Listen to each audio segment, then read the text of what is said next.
नहीं, वो हमेशा वो ऐसा होता है, तेरा बाप बोल रहा है।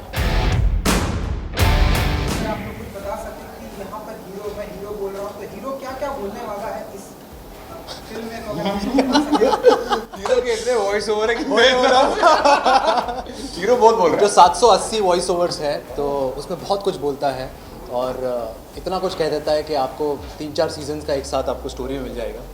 But on a serious note, काफ़ी कुछ एक जर्नी है अंडरवर्ल्ड की, क्राइम बेस्ड लोगों की। और बॉम्बे जो 90s में कहा जाता था कि it was a city unfortunately filled with criminals, तो कहीं ना कहीं बहुत ऐसे किरदार थे जो अपने आप को एक अलग ही पर्सनालिटी कहते थे, इंडिविजुअल कहते थे, और they wanted to stand out, everyone wanted to rule the city basically.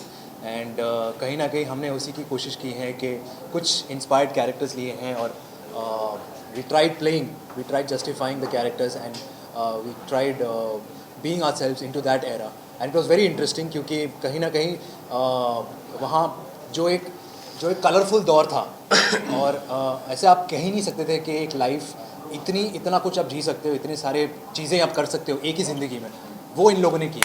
तो दैट वाज बहुत कुछ किया, कमेंडेबल। मतलब जो हमें करवाया उसके हिसाब से हाँ। इतना कुछ किया है। और बहुत क्या बोलते, अंदाज़े बयां ही अलग था उस टाइम का। वो एक एरा ऐसा था, वो बोलते हैं वाइल्ड वाइल्ड वेस्ट था वो हिंदुस्तान का उस वक्त। बॉम्बे में, मुंबई का स्पेशली, तब बॉम्बे भी था, हमने तो बॉम्बे बोला। तो वो बहुत एक अलग तरीका था लोगों का लाइफ जीने का, उनका सोचने का। दिस बिफोर ग्लोबलाइजेशन हुई नहीं थी, एक्सपोजर इतना था नहीं, और ये लोग किस तरह जीते थे, it was incredible.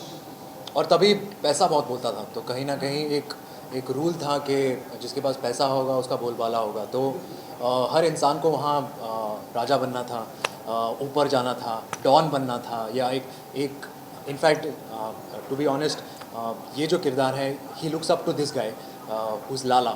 And In real life also, in real life you could see that I'm very black, yeah, I just want to anyway, so yeah, कहीं ना कहीं he looks up to him and he just wants to make sure that he's been appreciated, और उसके अंदर काम करके वो इतना कुछ सीखे कि कहीं ना कहीं उसको अपनी एक पहचान भी मिले, अपनी एक आइडेंटिटी मिले। मतलब ये वो टाइम था जब लोगों ने पैसा कमाना, मतलब जो एक टाइम था जब ज़्यादा पैसा कमाने का सोचा लोगों ने। पहली बार ऐसा हुआ है हिंदुस्तान में, आई थिंक, कि लोगों की जो चाह थी पैसा कमाने की वो बहुत बढ़ गई।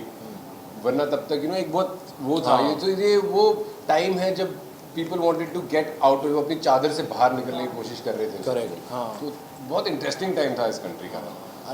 लाइक फनियर साइड पे देखा जाए तो तब सोशल मीडिया भी नहीं था। हाँ। तब एक आउटलुक नहीं था कि एक कॉमन मैन पैसे कैसे कमा सकता है, खुश कैसे हो सकता है। तो तब 90s के दौर पे खुशी मतलब अगर आपके पास पैसा है तो आप खुश हो, अगर आप टॉप पे जा रहे हो, अगर आप कमा रहे हो अच्छा, तो आपकी खुशी पैसों को लेकर कंपेयर होती।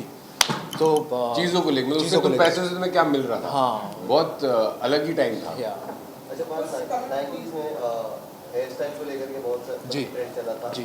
और खलनायक में करना था, बराबर। संजय दत्त के भी बाल जैसे जी, आप जी, ले रहे हैं। जी। तो आपको कितने पसंद है, या उनसे लेकर के कुछ रेफरेंस लिया है खलनायक? जी, एक्चुअली उनको लेकर रेफरेंस भी है, और इनफैक्ट कहीं ना कहीं एक सीन भी है जहाँ पर ये संजय दत्त के बहुत बड़े फ़ैन हैं और वो उनको एडमायर कर रहे हैं, उनसे इंस्पिरेशन ले रहे हैं, उनकी तरह देखने की कोशिश कर रहे हैं।